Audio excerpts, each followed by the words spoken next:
Hey future YouTubers, welcome to our channel Tech Shock. In today's video, I'm going to show you how to start or how to create a YouTube channel from scratch. Let's start the video without wasting any time. First of all, you have to open your YouTube app.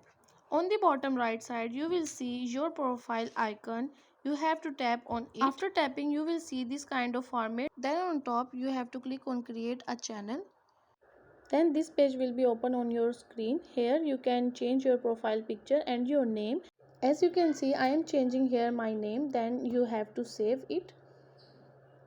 After saving, you have to change your username, and YouTube will tell you what's the unique or what name is available for you.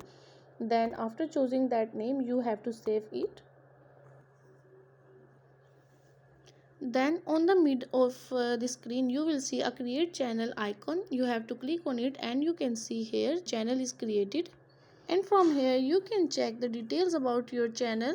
As you can see, this channel is created on 1st August 2024, and that's it. You have just created your YouTube channel. If you found this video helpful, please give it a thumbs up. Don't forget to subscribe to our channel for more tips and tricks. Hit the notification bell so you can never miss an update. Happy YouTubing!